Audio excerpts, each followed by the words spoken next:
mu jam'iyyar APC a Yobe tsintsiya ɗaya ne maɗaurin ki ɗaya, kuma a yanayin siyasar mu na jihar Yobe in ka ga har an bawa mutum takara to an gama tantance shi, an yarda da nagartansa, an yarda da kuma kapasitinsa akan zai iya jagorantar jama'a.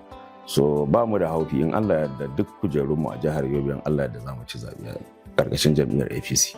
Kana maganan kamar tsintsiya ɗaya maɗaurin ki ɗaya, akwai wanda aka ga sun yi ta ja da daga kafin a su bar maganan kujerar gwamna, ana ganin har yanzu akwai wani abu a zuciyarsu. Shi siyasa dama haka ne ai, za a fito nema amma kujerar ta mutum ɗaya ne, kuma wannan shine gishirin demokradiyya. Ai ba zai yiwu ba wai kama ɗaura ake a jihar Yobe ba. A cikin mutane sama da 6-5 da suka nema ai an tantance, an duba wane ne zai iya cire mana kitse a wuta. So kuma ina mai tabbatar ma ɗan takara da aka kawo yana da nagarta kuma yana da ƙwarewan aiki wanda ba mu da shakka insha Allah zai yi mana abin da ya dace a jihar Yobe. Akwai 'yan takara a jam'iyyun adawa su ma da suka fito kuma ana jinjina su suna da ƙwari. Ba ka ga kamar barazana ne ga jam'iyyar ku ta APC? Ba barazana ko kaɗan a jihar Yobe. Ai tun daga 1999 tun daga APP aka zo ANPP aka zo aka yi maja zuwa APC. Ai jam'iyyar adawa ba ta taɓa cin gwamna a jihar Yobe ba.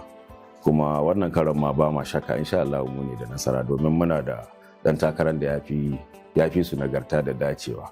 Me jam'iyyar takun nan ta yi ne kake ga ta cancanta a zaɓe ta? Ai a jihar Yobe a fili yake ai.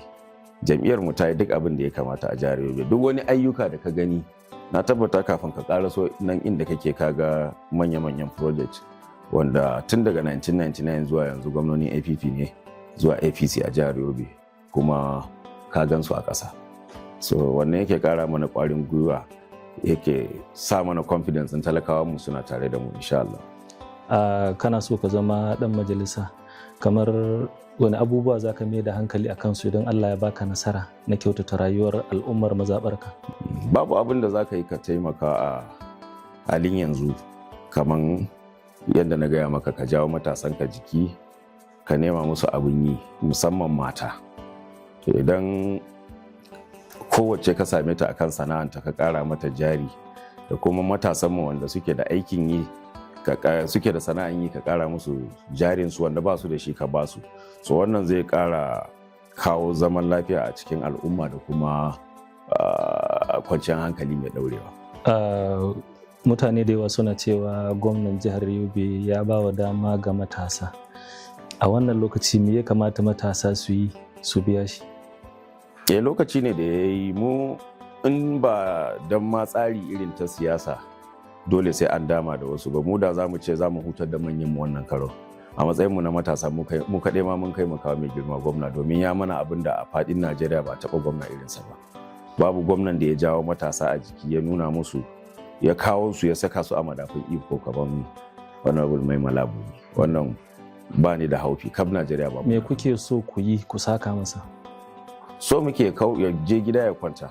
Za mu nuna duniya mu matasan Yobe, za mu masa halacci, za mu rama alkhairi ne da alkhairi bi izinin Allah ta'ala. Ko bai fita kamfen ba insha Allah a matsayin shi na dan takarar sanata za mu kawo shi a wannan yanki namu na Yobe East. Kuma kana ga matasa ba za su ba shi kunya ba, misali waɗanda ya sa su ko aka ba su dama suka zama shugabanni ko aka zaɓe su, ba za su ba shi kunya ba, za su yi abin da ya kamata? Ai kwalliya ta biya kuɗin sabulu. Tunda na ce maka yanzu haka sakataren gwamnati na jihar Yobe matashi ne mai karancin shekaru, ƙasa da 50, bai kai ma 50 ɗin ba. So kaga da a ce kwalliya bata biya kuɗin sabulu ba za a ɗauko matashi a kai shi wannan kujeran ba. Kuma bayan shi kamar yadda na gaya maka a baya akwai manya-manyan kujeru wanda matasanmu sun taka rawan gani, musamman yanzu misali idan ka zo executive secretary na scholarship, in ka zo Yobe microfinance, in ka je yogis da sauransu, dukan in ka je zaka ga matasanmu sun taka rawan gani kuma sun yi abin da ya dace.